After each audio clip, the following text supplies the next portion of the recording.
Hi everyone, welcome to Radhasri talks. ఎలా ఉన్నారండి అందరూ? నేనైతే చాలా బాగున్నాను అండ్ మీరు కూడా చాలా చాలా బాగుండాలని కోరుకుంటున్నాను. ముందుగా అందరికీ దసరా శుభాకాంక్షలు. నవరాత్రులు స్టార్ట్ అయిపోయాయి కదండి. సో ప్రతి ఇంట్లో కూడా పండగ వాతావరణం అనేది వస్తుంది. సో అలానే మా ఇంట్లో కూడా దసరా స్టార్ట్ అయ్యిందండి. అంటే మా ఇంట్లో మా హస్బెండ్ అలానే మా ఇద్దరు పిల్లలు కూడా భవానీమాల వేసుకున్నారు. సో నవరాత్రి భాగంగా ఫస్ట్ డే మా ఇంట్లో అమ్మవారిని ఆసనం చేయడానికి పీఠకం అనేది పెడతారు. సో ఇంకా వీళ్ళు అంటే మా హస్బెండ్ ఇద్దరు పిల్లలు కూడా మార్నింగ్ 4 o'clockకే లేచి పిఠాపురం వెళ్ళారండి. సో మా సైడ్ ఎవరైనా సరే పిఠాపురం వెళ్ళి మాల అనేది వేసుకుంటారు. సో 4 o'clock అయితే వెళ్ళారు. సో ఇప్పుడు ఇంకా 6:30 అవుతుంది, ఇంకా రాలేదు. సో నేనైతే మొత్తం పూజకు సంబంధించినవన్నీ కూడా సర్దిపెట్టి ఉంచానండి. అలానే పీఠకం పెట్టడానికి గురు భవానీలు వస్తారు, అలాగే వాళ్ళు భజన చేస్తారు. సో ఈరోజు నా వీడియో మా ఇంట్లో పీఠకం ఏ విధంగా పెట్టుకున్నాము, అలానే ఫస్ట్ డే పూజ అనేది ఎలా జరిగింది అనేది ఈరోజు నేను మీతో షేర్ చేసుకుంటాను. అలాగే నవరాత్రుల్లో భాగంగా 9 రోజులు కూడా అమ్మవారిని పూజిస్తారు అందరూ. ఆ అమ్మవారి ఆశీస్సులు మనందరికీ ఉండాలని మనస్ఫూర్తిగా కోరుకుంటున్నాను. ఇంకా మా ఇంటికి అంటే మా ఇంటి విషయానికి వస్తే దసరా అనేది చాలా పెద్ద పండుగ అని చెప్పుకోవచ్చండి. ఎందుకంటే మాకు 9 days కూడా అమ్మవారిని పూజించడం, అలాగే మా ఇంట్లో మా హస్బెండ్ ఎవ్రీ ఇయర్ కూడా మాల వేయడం లాంటివి చేస్తూ ఉంటారు. సో దానివల్ల మా ఇంట్లో స్వయంగా కనకదుర్గమ్మ వారే ఇంట్లో తిరుగుతున్నట్టు ఫీలింగ్ వస్తుందండి. సో దసరా అంటే నాకైతే చాలా ఇష్టం. సో చూశారు కదా, మార్నింగ్ 4 o'clockకి లేచాము. సో అన్నీ మా పూజ గదిలో అయితే పూజ చేసేసుకున్నానండి. సో పీఠకం అనేది పైన రూమ్స్ ఉన్నాయండి. సో పైన రూమ్లో పీఠకం అనేది పెడతారు. సో కింద అయితే ఓన్లీ పూజ గదిలో పీఠకం పెట్టరు, ఎందుకంటే సపరేట్గా ఈ భవానీ మాల ఎవ్రీ ఇయర్ వేసుకుంటారనే ఉద్దేశంతో సపరేట్గా రూమ్ అయితే మా వారు కట్టించారండి. సో అందులోనే పీఠకం అనేది పెడుతూ ఉంటారు. సో ఎవ్రీ ఇయర్ కూడా పూజలు అక్కడే చేస్తూ ఉంటారు. సో ఈ 9 days కూడా మేము అటు సైడ్కి వెళ్ళమండి. అంటే మార్నింగ్ స్నానం చేసి పూజ చేసుకోవడానికి మాత్రమే తప్పించి ఇంక రిమైనింగ్ టైంలో అయితే భవానీలు వెళ్తూ ఉంటారండి. బట్ నేనైతే వెళ్ళను. సో అంత నిష్టగా ఉంటాము అమ్మవారి విషయంలో. మా భవానీలు మాల వేసుకుని వచ్చేసారండి. ఇప్పుడు పీఠకం పెట్టడానికి అంతా సిద్ధం చేస్తున్నారు. గురు భవానీ వచ్చి పీఠకం పెడతారండి. అంటే మాల వేసుకున్న వాళ్ళు పీఠకం పెట్టకూడదు. ఎవరైతే గురు భవానీలు ఉంటారో వాళ్ళే వచ్చి పీఠకం అనేది పెట్టాలి. అయితే వాళ్ళు రావడానికి కొద్దిగా టైం అయితే పడుతుంది. సో ఈలోపు వీళ్ళంతా కూడా సిద్ధం చేస్తున్నారు. అలాగే ఈసారి మా చిన్నోడైతే ఫస్ట్ టైం అండి వేయడం. గురుభవాని కూడా వచ్చేసారండి. సో ఇప్పుడు గురుభవాని పీఠకానికి అంతా సిద్ధం చేస్తున్నారు. పీఠకం పెట్టడానికి కలశం ఏర్పాటు చేస్తున్నారండి గురుభవాని. మా ఊరిలో ఏ పీఠకం పెట్టాలన్నా ఈ గురుభవానియే పెడతారండి. చాలా సంవత్సరాల నుండి ఈయన భవానీ మాలను వేసుకుంటున్నారు. నిత్యం అమ్మవారి సేవలోనే ఉంటారండి ఈ భవానీ.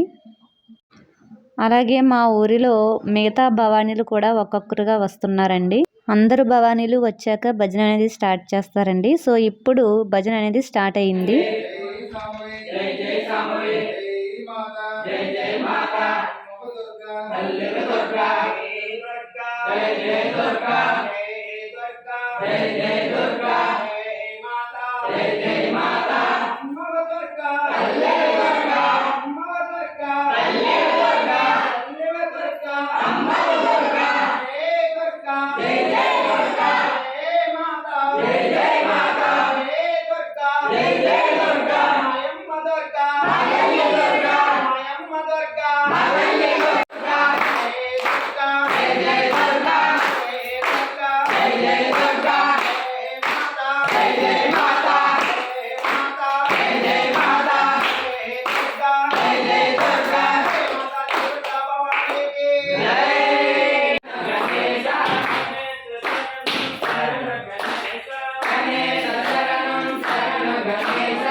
అలా భవానీల భజన కంప్లీట్ అయిందండి. ఇంకా భజన అయిపోగానే భవానీలకి తాంబూలం ప్రసాదాలు అయితే ఇస్తున్నానండి.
సో పీఠకం పెట్టిన తర్వాత మా పూజ గది ఈ విధంగా ఉందండి. ఫైనల్గా అమ్మవారైతే మా ఇంట్లో ఆసీనులయ్యారు. ఈ 9 రోజులు కూడా అమ్మవారిని చాలా అంటే చాలా నిష్టగా పూజిస్తాము. సో ఫ్రెండ్స్, అదండి ఇవాల్టి వీడియో. మరో మంచి వీడియోతో మళ్ళీ మీ ముందుకు వస్తుంది మీ రాధాశ్రీ టాక్స్. Thank you.